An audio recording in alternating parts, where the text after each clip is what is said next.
So today we're going to be going through and disproving the 5 myths that agency owners still believe every single day, and quite frankly is holding you back.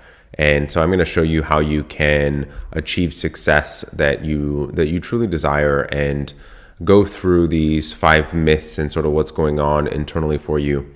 So if you don't have the worksheet yet, please click the link in the first comment below. I'll have my team go ahead and provide a link for it so that you can go ahead and download the worksheet. So the number one thing that I hear so frequently is that agency owners are really just stuck at the same level for quite a long time. And the reason being is that, they are they first bring on a new client, and then as soon as they bring on the client, they have to go and deliver all the work, and then they stop spending the time in the work on an ongoing basis. They stop spending time in business development, and then once they lose a client, then they spend time in business development. So you're actually, every single time, you're just constantly recycling the same amount of revenue, or you're project oriented. And so a lot of it has to do with the belief systems around what it is that you're doing, where you're actually prioritizing your time, and it really just makes you quite frustrated and wears you down, and has your confidence continue to be beaten by it, really. And it becomes a self-fulfilling prophecy, because the more that you believe that you can't grow, the more that your confidence decreases, and then the more that you actually can't. The other thing that is really tends to happen quite a lot in this industry is that and I have this quite a lot as well, is that you start to doubt your own abilities and the value that you're able to provide to clients a lot. And I see so incredibly often that the only business that does not benefit from the agency's work is the agency itself. Their clients are doing phenomenally better, they're growing hand over fist, and the agency isn't actually billing the fees that it deserves, and is the only one that really doesn't benefit. And the thing that for me is that what we tend to see and tend to believe is that as we really try and push things forward, that we are afraid that we are going to be found out, that we actually are not as good as we are. And the thing that happens a lot for me too, or has happened a lot for me, is that there's things that I talk about every single day and have helped so many agencies on as well. And the same thing I'm sure is for you, because you're an expert in your field, is that they seem so, normal and sometimes even invaluable to us, because it's something that we do every single day, and it just seems, like second nature. It's like, looking at the back of our hand at this point. And it's something for you that you have spent so many years learning and building an expertise on, and you are actually the prize here, and something that is sought after and needed, and recognizing that. And then ultimately, the vast majority of agency owners kind of never really intended to start a business, right? You started out with, one client, likely as a freelancer, and then you got more clients, and then more clients, and then eventually an employee, and then things started to continue to grow from there, right? And eventually you just ended up in this like constant state of overwhelm, and then believing that the position that you're in is, very temporary, and that it'll go away once you're able to sell more clients, and then you can have the resources to get you out of the work that you need, that you're currently doing, so that you can bring on the expertise that you need, so that you can stop being the person that is needed by your clients on an ongoing basis. But quite frankly, it doesn't really happen that way. It needs to be more strategic. And so often, you're not even sure that you're capable of the business side of the agency. And I want to really hit this quite hard. So many of you, believe that you're not good business people, but you are. You wouldn't have built the business that you have if you weren't. And it's really important to recognize that you have gotten as far as you have. So what I really want for all of you is for you to be able to have consistent growth, for you to be able to have a team that really understands your services and your ideal client, that's going to allow for you to be able to provide true meaningful value to them, but not have you being in the place where you're going from fire to fire to fire to fire. And that, that you will never be able to turn off at any point, right? Be it a Saturday or Sunday, or never be able to really go on vacation, and you're still glued to your phone while your kids and your family or your friends are out doing the things that you want to be doing, but you're stuck at that phone or at that computer doing work on an ongoing basis. And it's just, I really want you to be able to to be able to grow and be able to enjoy the fruit of your labor and all the work and everything that you've been able to accomplish this far in business. And I really would love to see you be proud of what it is that you've accomplished and what all the hard work that you've done to get where you are, not only now, but also where you get in the future as well. And really being able to understand. And so there's this, for me, right? There's this recognition is that we are constantly improving and getting better. And, there's some instances where there will always be challenges. I don't want you to think that in business that I'm going to make you completely challenge free. There's always going to be challenges. And quite frankly, that's a lot of the reason why I enjoy being an entrepreneur in the first place, is that I enjoy those challenges. I enjoy solving those problems. And those challenges will become a new normal and they will become interesting. But what I want you to understand is that you should be doing a reflection, not of, where you want to be. And the way that I tend to think about it is like, if you're going to climb Mount Everest, you're not going to just go from, the bottom and climb all the way to the summit, right? You're going to stop at multiple different stages. There's multiple different summits that you actually have to hit.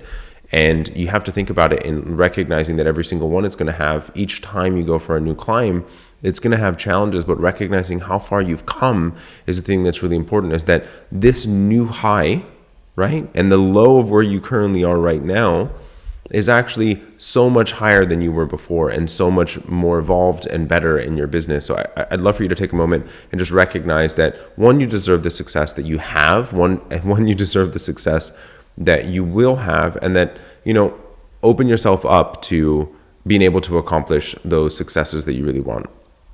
And ultimately, I'd love for you guys to all feel extremely confident in yourself as an agency owner in the work that you do, and recognizing the amount of impact that you have, and having a very clear understanding of what the next step is going to be, and very confident in what it is that you actually need to be doing moving forward, and knowing what that looks like and how to implement, and making sure that things are really moving quite well. So myth number one is that if you niche down, that you're not going to have enough prospects. And quite frankly, this couldn't be further from the truth. And I want you to think about this, and where I think that a lot of people get hung up on here is the belief system that if you do niche down, that you can never adjust or change from there. And that I want you to think about it in the same way that you would think about, dating, and that you can test out the waters with that specific niche, see how things are going, and then go ahead and pivot if you do need to.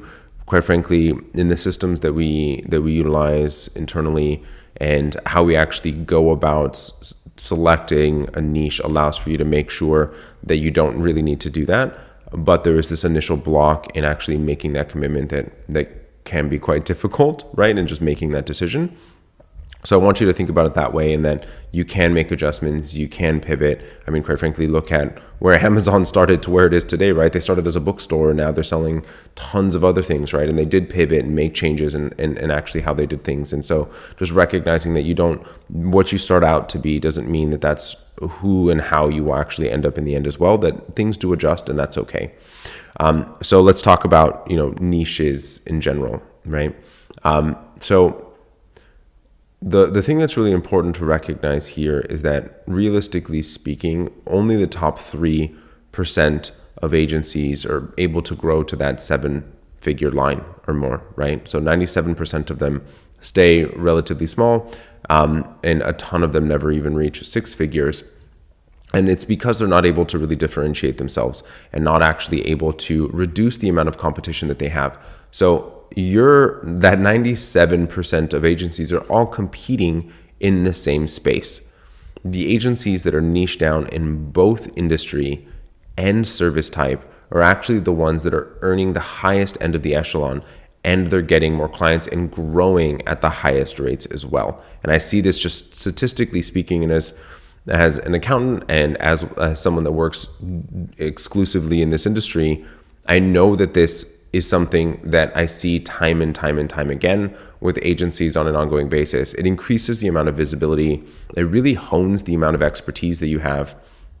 And incredibly important. So I want to give you an example of someone that I'm working with right now and where they were when they first started. So they were working with any type of business, and he was working 16-hour days and, wasn't getting enough leads that he was needing and was really struggling to be able to grow his business. And it was causing him to have a ton of anxiety, didn't have regular income, didn't have regular amount of leads, really wasn't able to get himself to a place that he really needed to be financially speaking to provide for himself and for his family. And was really concerned about selecting a niche and that it was going to limit the amount of potential prospects that he'd be able to work with. And as I mentioned, this couldn't be further from the truth. So we actually ended up going through the processes internally of exactly how to go about determining what niche he actually wanted to do, both the vertical and horizontal niche. So both the industry and service, and he did both. And in a very short period of time was able to over 3x his revenue, get to over $30,000 a month in rev, is now doing even better than that and at a 75% profitability. So just doing phenomenally well and being able to generate leads a lot more consistently, has a steady retainer-based model that allows for him to be able to scale, has a regular income on an ongoing basis. All of his financial needs are paid for and more than he's ever earned before in his life, and doesn't have that same level of stress that he had before. So I know that this works. And of clients that I work with, the vast majority of them, when I first start talking to them, are in that average agency standard effective billing rate, essentially, or as I refer to it as the average hourly earning, is in that $65 to $72 an hour. And the agencies that are both industry specific and service specific are able to be in the $250 to $500 average hourly earning, which is obviously quite significantly more than what is the average for the industry. So let's talk about myth number 2. And myth number 2 is that you are not a good business person and that you ultimately cannot do the business part of your agency. And there's really a big difference between, that you believe that you can't do it and that you're really not able to do it. And so the thing that I think is really important here and is the recognition of this identity piece, is that if you believe yourself to be successful, you're that much more likely to actually be successful. And so Henry Ford said something along the lines of, whether you believe you can or you can't, you're right. And the reason being is that who you identify as a business owner, as a successful business owner, as an entrepreneur, as an agency owner that is in the thick of it and going from fire to fire and isn't good at business, is going to be someone that isn't, right? There's tons of resources, tons of things that you can be doing, and recognizing that as a good business person, it's about knowledge building. It's about surrounding yourself with the people that are going to have the skill set to complement your own, and that it's a recognition that it's something that is learned, right, and can be learned, and having a very clear understanding of how you actually go about doing this in a meaningful way that allows for you to be able to get back into the things that you need to be doing and allowing yourself to be able to grow and scale. So I'd really like for you to be able to spend some time thinking about, do you actually identify yourself as a successful business owner? And if you don't, then why is it? What is it inside yourself that's telling you that you're not a successful business owner? And what can we actually start doing? So I don't want you to be thinking about things in, all of this tons of different stuff that you need to do in order to be able to be successful, but actually start thinking about what is the one or two things that I need to be doing. So just making that one commitment right now to what you need to be doing in order to actually turn your business in the direction that you actually want it to go. So much is incredibly important about this particular topic and actually identifying as a successful business owner and understanding that your motivation and energy in the business is actually what really drives a huge amount of success. So I know for me, for example, is that whenever I, am feeling down, I'm not feeling particularly motivated, I, am being down on myself or hard on myself about where things have gone or where I am right now, I, made a decision that wasn't the best for the business, what have you, right? And, when I do that, I actually make it more of a self-fulfilling prophecy, as I was mentioning earlier, is that the more that I have that energy drain, the more that I actually pull myself into that identity that of me being someone that made a bad decision rather than someone that learned a lesson, the more that I continue to make those types of situations become true. And the more that I see them, the more that I continue to do them, the more that it becomes a problem. So your energy and motivation is so incredibly important. And I do highly suggest that you think about who you identify as, whether you identify as a successful business owner or not. And ultimately you can be, as long as you spend the time and the work to recognize that, you just need the support to be able to do it. And the systems that you need to be able to do it. Myth number 3 is that you need to add more services in order to be successful. And you have to be everything to your clients, and that you need to be a one-stop shop for them. And this is one of the easiest paths to really, really struggling as an agency.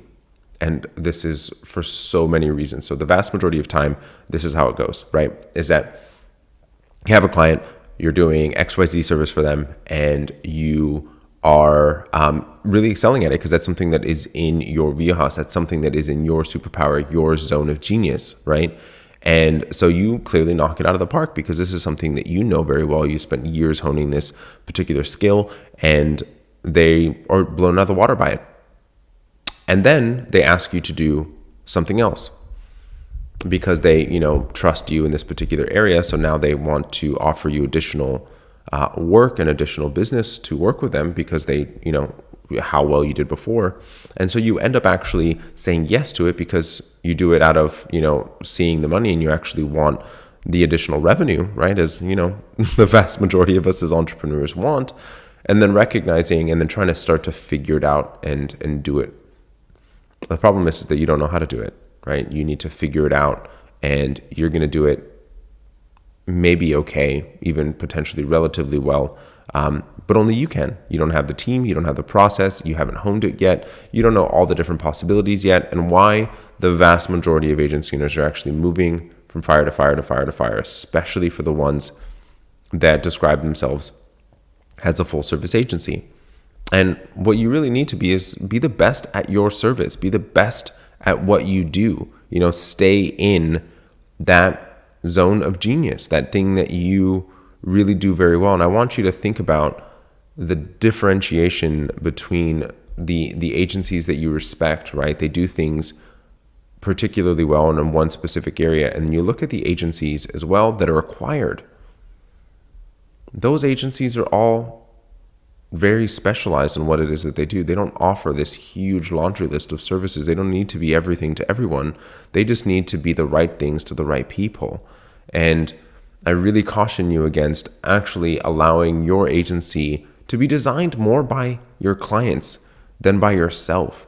You started this agency because you were good at something. You were good at, likely speaking, 1, 2, 3, the maximum of 5 things specifically, right? In the broader sense of it, right? I mean, I'm sure that there's many things that you're good at within each one of those particular services, but recognizing that the further and further away that you get from that thing that you do very well, the thing that's your superpower, the more that your energy is going to be drained, the harder it is to actually run your business.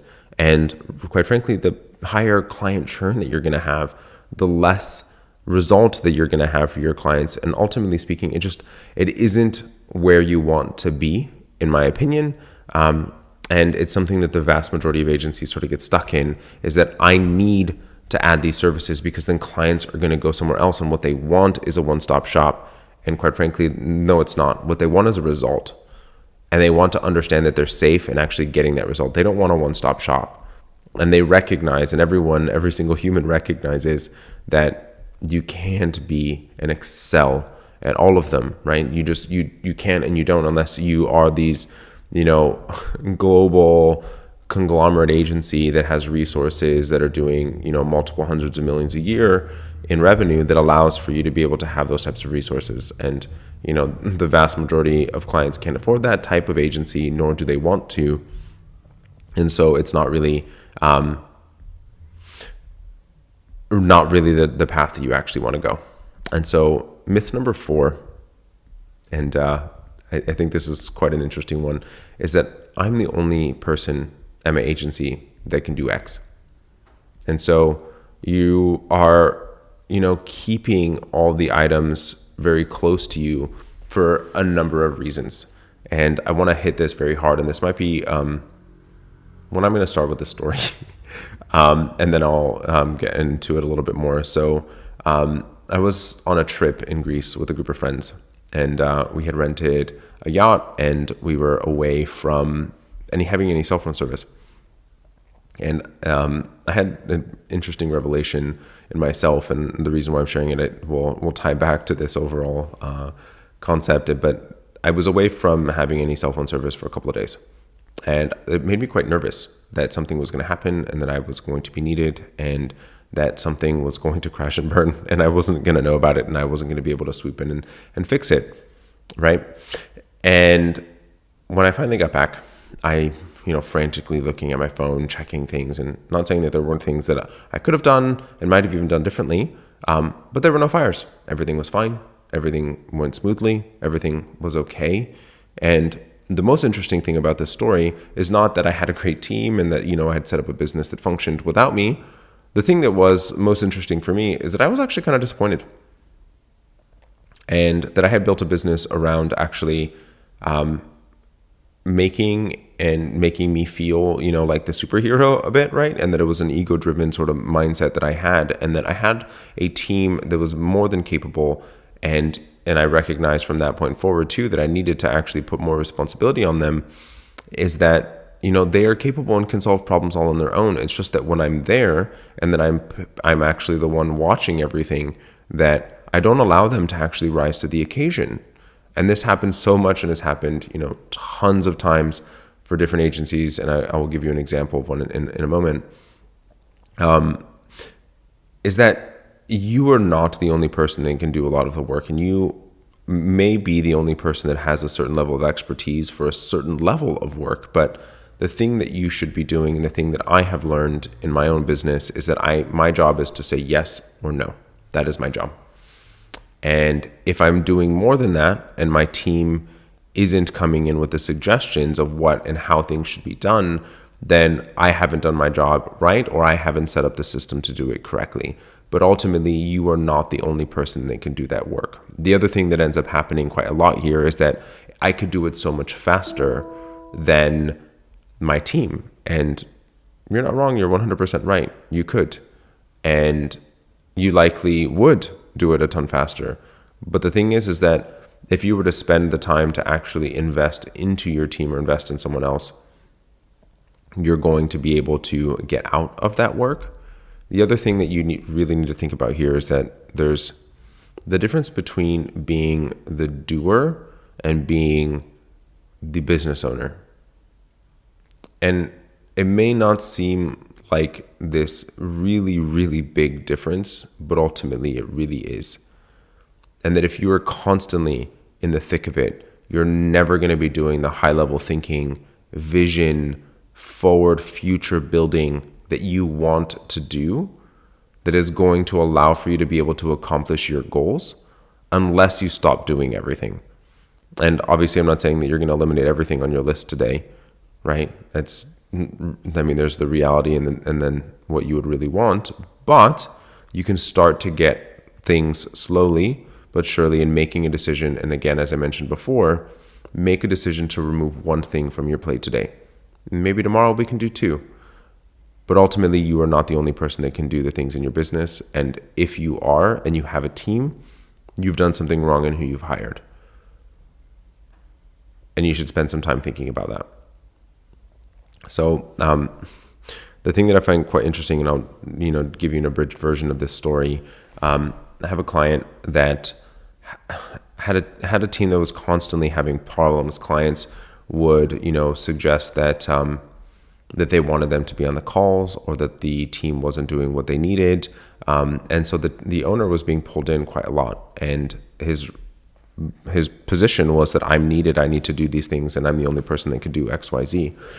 And what we actually discovered and it was quite a simple fix, but what we actually discovered was that he needed to just not be on calls with clients.